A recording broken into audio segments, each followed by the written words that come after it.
What's up, my shitty people? My name is Sebastian Sierra, and welcome to another episode of Seba Reviews. Today, we're reviewing the latest movie in the SpongeBob SquarePants series called SpongeBob SquarePants Sponge on the Run. I will say I'm not a fan of SpongeBob per se, although I do enjoy watching SpongeBob, and I do love a lot of stuff from that show. I do like the first two movies, especially the first one is a classic. Even the second one, I was kind of nervous about it. I was like, I don't think this movie's gonna work. This is around the time where the show was kind of stale and falling flat. But the movie picked it up. I'm like, okay, this is like classic SpongeBob shit. Because I will say, I mean, like I said, I'm not a fan of the show, but around season 2 to like what, season 5 or something, I don't know. It was around like 2005 when the first movie came out. That's when the show was in its top tier. Like, it's just funny throughout. It has some classic stories, classic episodes, classic moments, things that people just reference it even today. Like, people from my generation do meme, people just talk about it online. It's some funny, really funny stuff. Even the creator Steven Hillenburg even wanted to plan it like that. Like, the movie was supposed to end the show right there. Like, that's the ending according to him. But I guess Nickelodeon, who owns the rights, I believe, decided, like, of course not. Like, we're gonna do more and more of the show till we just have nothing else to do. Trust me, they'll always find something to do.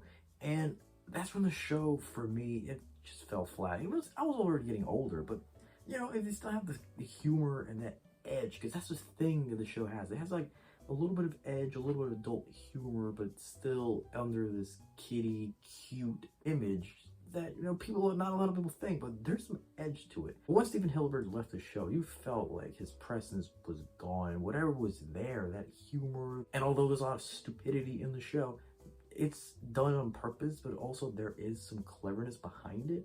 So even though SpongeBob and Patrick are doing some stupid shit, you're like, but there's something behind this. Like, there's a purpose, there's some cleverness. Humor's done very well. Like, there is a lot of smart things behind it. And that edge that was in the show, once Steven Hillenburg left, it's like, okay, let's rack up this edginess and make it worse. Because they focus more on the gore aspects of it, which, why do we even need that? It just makes some pointless stories that are just not funny, and the characters don't feel like who they were.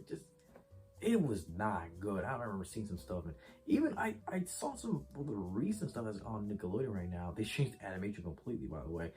And I remember seeing one episode. It wasn't bad, but it's still, man, it's just still not what it used to be. And the second movie, when we find out that Steven Hillenburg came back to do that movie, you can tell that his touch was in there, because it felt like the original show, the show that a lot of people of my generation and a lot of people, even fans of the show, love. So when I heard that they're making the third movie, of course, Steven Hillenburg unfortunately passed away, so he's not involved in this movie. But to even want to make another movie, I'm like, man, this feels kind of weird. I mean, hey, if you have a good idea, it's not like you need Steven Hillenburg's approval, but it's just kind of weird, you know? But hey, if you have an idea, something that you really want to bring to a movie and still feel captured the essence of the show, all right, by all means, do it. I wasn't really excited for it. I'm like, I don't know. And even the plot, the story, it sounded almost the same as a mini movie, or it wasn't like an episode, but it was like a full 30 minutes of this episode that came out back in 2006, where Gary is like, he left his house and SpongeBob was out there just trying to look for him. This movie is almost the same fucking story. I'm like, are you kidding me? We're doing this again? We're rehashing stories. Wow, this is where we're going. So already I was just not interested at all. I'm like, okay, this just sounds the same thing I saw in that episode, which, by the way, I saw that episode, it's not even good. But I can tell they're trying to do some different things, especially the animation style, and you know what? I'm interested. I haven't seen the show in quite a while, but let me go see this movie and see what's up. What are they doing? Why are they doing this new animation style? Let's just find out. Already from the first 15 minutes of the fucking movie, it felt like an episode of the show. But not in a good way, because it didn't feel like we're watching a movie. It's not like we're watching like a big budget movie. And not like it needs a big budget, but it felt like I'm literally watching an episode of the show but put on the big screen. Although I didn't see this in the theater, but I'm like, wow, this does not feel like a movie. Because the first two movies, at least, they cast the essence of the show, but you can feel it's like it's a little more extravagant. They put a lot of more budget. They have like more things to do than what the restrictions and limitations of a TV show. But it made a good combination of doing something amazing and something that was really good to watch. But in here, it just felt like we're going through the motions. It really felt like we're just watching episodes because not a lot of things are happening. Okay, these little things here and there are happening, but what is the purpose of the movie? What is the plot of the movie? What are we trying to do here? Only thing that's like big budget is like the animation, I guess. But I could have seen this movie in its original style and put it on a TV show, and it would have worked. I mean, I don't think it would have worked. I don't know if it would have worked. You could just easily put this in the fucking TV show. Like, why would this have to be a movie in itself? A theatrical movie, nonetheless. It just takes a while to get to the thickness of the plot of, okay, what are we doing here? It just takes a while. It's just kind of boring, just treading. I'm like, okay, let's go. Like, what are we doing? The pacing for these like 20 minutes, like these first 20 minutes are just off. It's like there's just no sense of direction, and I'll speak more on that later. Also wrote that SpongeBob sounds a little older, and I get it. You know, Tom Kenny's getting older, and the whole cast is getting older, and I get it. But in those first 20 minutes, he just sounded like tired. Like he sounded tired to me. Later on, he does get better, but it just sounded weird. I'm like, wow, I don't feel that energy from Tom Kenny right here. And at least in his first 20 minutes, it just doesn't feel like SpongeBob. So the plot of the movie involves Gary B missing once again. So throughout the clues, they go to this one city they call, I think, the Lost City, the Lost Atlantic City, some pun like that, which has this King Poseidon character, which is weird because I'm like, okay, wait a minute. This dude looks exactly like King Neptune from the first movie, which I thought that was gonna end up being because I didn't know really this whole Poseidon angle. But I'm like, dude, you had Jeffrey Tambor in the first movie, which was great. Why are we doing almost the same character? I mean, he's different for sure, but I don't know. I mean, I guess if you put King Neptune, it wouldn't have made that much sense. But I just mean, like, wait, so how does this work? There's two kings? They almost look the same? Like, what's going on? Dude, there's this Chancellor character that works for Poseidon. Oh my god. Let's talk about stereotypes. Because first they do like a French impersonation thing. I'm like, oh my god. And then this Chancellor who's played by Reggie Watts, dude, he's all about, well, the black people are cool. Let's bring some slang and some of that 70s stereotype. I'm like, what the fuck, dude? Like, the whole character was just speaking kind of like jive, I guess. And I'm like, wow, dude, are we fucking doing this? 2021, we're doing shit like that. And dude, he even wears a giant golden necklace, like almost like Flavor Flav style. I'm like, oh. Dude, is Reggie Watts okay with this? Like, wow, it was just flat out of my face offensive. Like, holy shit, dude. Like, wow, we went there. Oh yeah, also the city's called the Lost City of Atlantic City, but it's not really lost, so I don't know why it's called like that. It was stupid. Like, they even joke about it during the movie, but it was just unnecessarily called that way. Like, why is it called that way? Why? But later as the movie goes on, this is where I noticed, oh, okay, I see what they're trying to do in this movie. This is setting up a franchise, which, yes, SpongeBob in itself, it is a franchise, but I'll mention this more in the end. But this is where they're trying to set up more of the universe or like the shows that they're gonna do, like with SpongeBob. Because if you saw from the trailer, they're setting up Camp Coral, which is a spin-off show where, you know, the cast of characters are younger, most of them are kids, which I remember hearing that idea and it just sounded dumb. Like, why are we doing the Muppet Babies thing with SpongeBob? We don't need that shit. We don't need that shit. I'm pretty sure Steven Hillenburg would have been like, fuck that bullshit. So this is one of those things where, like, you just don't care much about his legacy and what he's doing, and just like, well, let's just franchise the fuck out of the show. And this Camp Coral thing, oh my god, fuck. I will say positively that the cast who plays the younger versions themselves, especially SpongeBob and Patrick, are really well done. Especially Antonio Raul Corbo and Jack Gore, who Antonio plays SpongeBob and Jack plays Patrick. They were pretty good. They captured the essence of the character, they captured the voice, they did good impersonations of those characters, and they were good. I will say they were good. But the way they tried to set up that show was so forced. I'm like, whoa, we're trying to set up and tease the fucking show. I'm like, wow, it just halts the movie. It just sticks out. I'm like, oh my god, this adds nothing to the plot. And holy shit, does it take a third of the movie trying to set up that show. It was just batshit in your face. So like, oh, trying to cram that shit in there. Love this shit. Like, you're gonna love the show. You're just pandering to me right now. And that's just fucked up. And some of the things he teased in the Camp Curl section stuff doesn't make any sense. I'll talk about it at the end when I spoil it, but oh my god, they just don't give a fuck about the story or anything that was set up before previously. They also showed Planting's ass for something that was weird. And this is where I mention again that this movie has no sense of direction, because at one point in the movie, SpongeBob and Patrick are just fighting for no reason. Like, SpongeBob becomes uncharacteristically an asshole, and they don't bring that shit up again. There's no explanation for it. It's just like, oh, it just happened. I'm like, I think it was supposed to be like a joke, like a reference to something, or to a cliche, but it was so uncharacteristically, especially for SpongeBob. It was stupid. And then they also have this character called Otto, or like OTTO, or AOT, whatever, played by Awkwafina. Like, at first, I was like, okay, this side gag here, it's okay. But then they just put her throughout the whole movie, and I'm like, wow, we don't need her here. And she's not even funny at all. Like, in the beginning, it was like, oh, okay, maybe he's a little bit charming, but no, dude, it just got tiring quick, and they just kept going and going with her. I'm like, just please take this character out. We don't need her. And she's not even a character, she's just a gag. Oh my god. And even instead of that character took a big chunk of the movie. I'm like, wow, this is what slowed a lot of things down for the movie. Okay, we just get the thing we're supposed to be here for? Fuck. And yes, as you also saw in the trailer, there's also some live action elements brought in this movie, which they tried to do in the second movie, but really they advertised that movie quite wrong, because if you saw the movie, a lot of it's in the 2D traditional style of the show.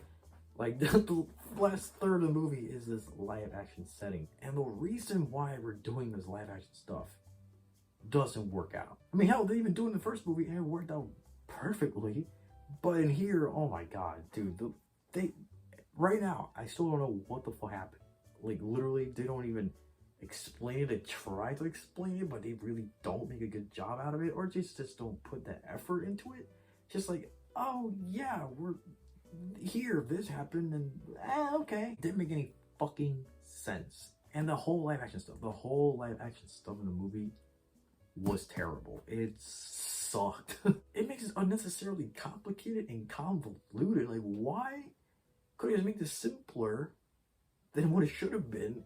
It's like, okay, we need an explanation, but you just made it so more complicated. Like, it didn't have to be. Holy shit. Like, and there were some shots in here that were fucking bad. And it's just cramming pop culture stuff, going to the easy, simple shit of trying to please the lowest common denominator. Like, oh my fucking god. Like, this is SpongeBob right now. This is what's going on in SpongeBob? Like, this is the first movie that references modern stuff. It just doesn't work out. It's jarring. I'm like, oh, dude, SpongeBob is not the area for doing that. And I know the animation is kind of supposed to be like stop motion kind of a deal here, which sometimes is like, okay, that's kind of a little bit charming. Like, okay, they're trying to do something different here. But dude, there's like one scene, like they're just opening a door, a simple door. It didn't look bad. I'm like, fucking shit. Or even they're trying to do that style that much, or the animation was just not good for that door. And they just keep doing this pop culture stuff. Like, dude, I never thought that SpongeBob and Patrick would sing a specific song in the movie. I'm like, wow, that just happened. Also notice they used this, I don't know, throughout the whole movie, they used the model. Do you remember that episode where SpongeBob was trying to go into this like club or bar? There's also like this macho man, and SpongeBob was apparently not macho. The episode was really good, it was funny, and they used this model for the bouncer in the episode, which, you know, he was a classic character in that episode, and they just keep reusing that model for different extras. It's like a model we've never seen before in the show. But for this movie, they just love that model, just kind of reuse it like through the whole thing. Like, even putting the bandana with some of them people. Okay, that's an odd choice. Why? And of course, the also thing that I hate when these movies try to do, and like it shouldn't have been for fucking SpongeBob, is using unnecessary celebrity cameos. It's not like SpongeBob hasn't had celebrity cameos before. Like, of course, David Hasselhoff in the first movie. Classic moment for the movie and for the whole series. Like, that's a moment people still reference people just love from SpongeBob. Like, oh yeah, remember when David Hasselhoff showed up? Great stuff. But in this movie, oh my god, they should try to cram some cameos in here. It's unnecessary, it's pandering, like, oh, remember this celebrity? Oh, you like this celebrity? Oh, they're in the movie. Like, of course, if you also seen the trailer, you know that Keanu Reeves is in this movie, who plays this Sage Tumbleweed. And I thought it was only gonna be for this one scene, but they decided, like, oh, well, Keanu Reeves is hot right now. Let's just use him for the rest of the movie. And he was just unnecessary. Completely unnecessary. Like, the moments, or what they do with him, how they use him, was really bad. I mean, Keanu Reeves himself was not terrible. I mean, sometimes he was good, sometimes he was bad, but at the end of the day, he was alright, but the character was just unnecessary. And used in the wrong ways. Kind of annoying sometimes. Like, dude, just stop. He's sometimes funny, but cut it out. But I can tell that Keanu Reeves is having a little bit of fun in the movie, so that was cool to see. But throughout the movie, I was like, okay, dude, we need him out. Like, cool to see him here, whatever, but not that I needed him to be in here. But just get him out. Get him out now. To think that this movie has nothing much of originality, they references a lot of moments from the show, especially the big popular moments of the show. They reference it, like, not like up in your face, but they do it here and there where I noticed. I'm like, wow, we fell so hard that we have to reference the good stuff of the show instead of just doing good stuff in your own movie. Again, that's just pandering. That's just pretty offensive. You're like, oh yeah, look, we'll just use this good stuff to make you like this little movie when we have nothing to work with. In this movie, I did love what they did with the cast of characters later on, because they do some stuff that they rarely do in the show. You know, we're just using these characters and actually bringing them to the thick of the action, getting them involved as active participants. I'm like, oh, that's cool, because, you know, mostly it's just like, oh, SpongeBob and Patrick are doing the big stuff, the major plot stuff, and, you know, we'll focus on the other characters here and there to see what's going on in Bikini Bottom. But this movie actually did something where they actually involved more, which we actually rarely see that in the show, so I appreciated that. There's also body shaming in the movie, I'll just let you know. Let's talk about the cast, though. I mean, of course, the original cast of the show, they all did good. I do think, just like I said about Tom Kenny, some of them just sound tired. Seriously, some of them sound tired. I mean, Clancy Brown as Mr. Krabs, he's still good. He's still in the A game. He still likes doing this. Even Roger Bumpus as Squidward, it's still good. And Carolyn Lawrence as Sandy Cheeks, she's still good. Like, the cast of original characters are still good.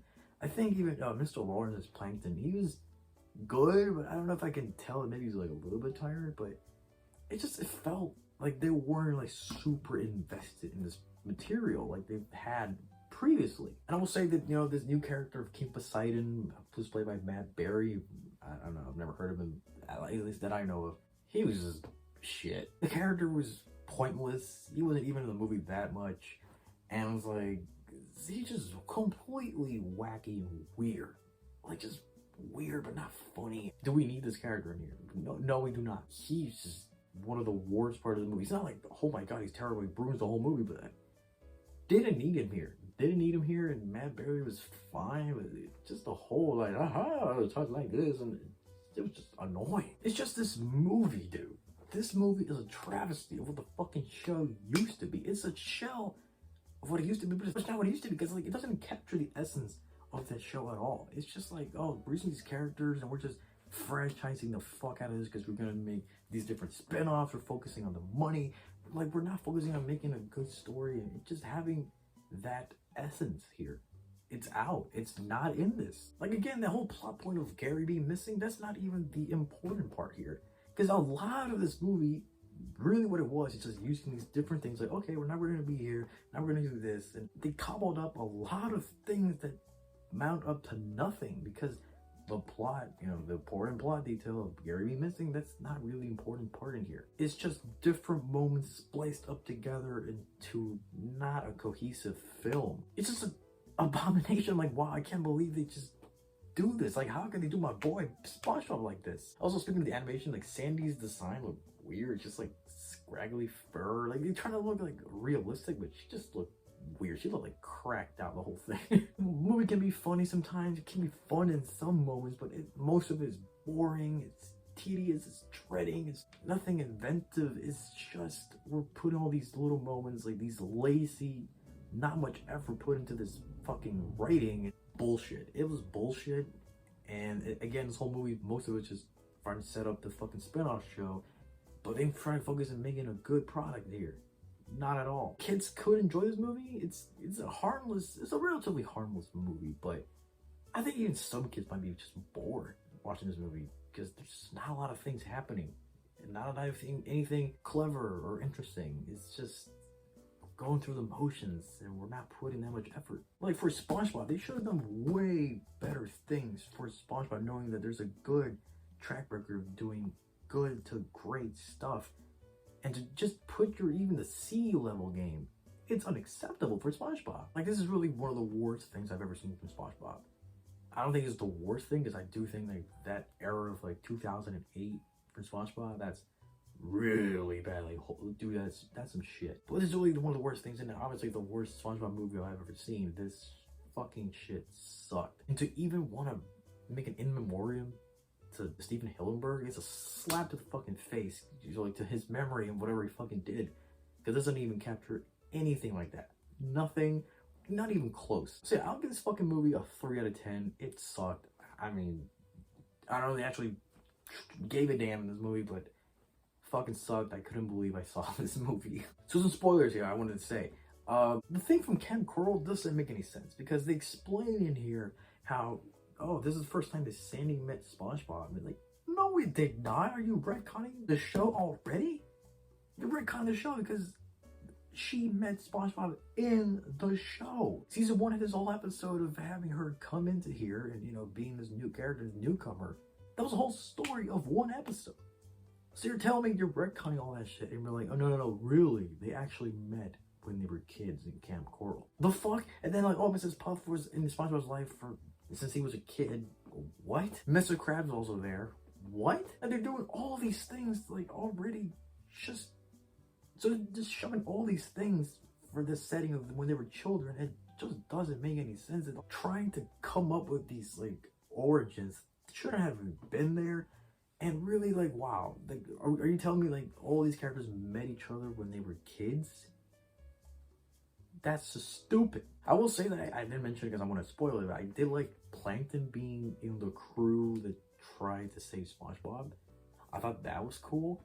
Also, the Plankton's idea of just stealing the secret formula and how easy it was. Like, are you telling me that after all these 20 plus years of him trying to get that secret formula, he just gets it easily like that in the movie? Like, why didn't he do that before? And speaking of that, like, they left a big plot hole in the movie. Like, okay, like in the movie, he steals the secret formula. He has it. Finally, he has it. And we don't know what the fuck happened to that. We don't know the consequences of that. I mean, there are no consequences to that. But Mr. Krabs doesn't confront him about it. He's not like, hey, so where's my secret formula? Hey, you stole it from me. Like, what the fuck? Well, he didn't really steal it, because at the end, Mr. Krabs just gave up and like, just take it, whatever. But we don't know what happened to that. We don't know what happened. Like, did Plankton steal some of the stuff from secret formula? Did he write it down and actually gonna make some good burgers now in the Chum Bucket? We don't know. Like, I did like the idea of Plankton being like, hey, without SpongeBob being here, like, everything that's going on since that, it doesn't feel right to me. Like, I should be victorious, but I don't feel victorious. So that angle was good, but like, they don't resolve anything about the secret formula, him trying to have it, him finally having the thing he's been wanting for many, many years. Nothing. They don't even touch on that. It's fucking offensive that you're just trying to make some storytelling here, and then at the end, like, well, we don't care. We're not gonna resolve this shit. I just won't care. You're just offending my intelligence right now. Like, I'm not supposed to care about this stuff. Like, we'll just, oh, it's all fun at the end. Like, yay! Like, no. Even some kids will watch this shit and be like, well, I can't believe they just didn't mention this, dude. Fuck this movie. That's all I'm gonna say. Like, fuck this movie. So, what did you think about SpongeBob SquarePants Sponge on the Run? Did you like the movie? Did you not like the movie? What did you like? What did you not like? Let me know in the comments. Man. So if you like the review, please give it a like, share, subscribe for more reviews or different varied content. Whatever you want is already here, or I'll probably already do it. So my name is Sebastian Sierra. Yo soy aquí. Hablando shit.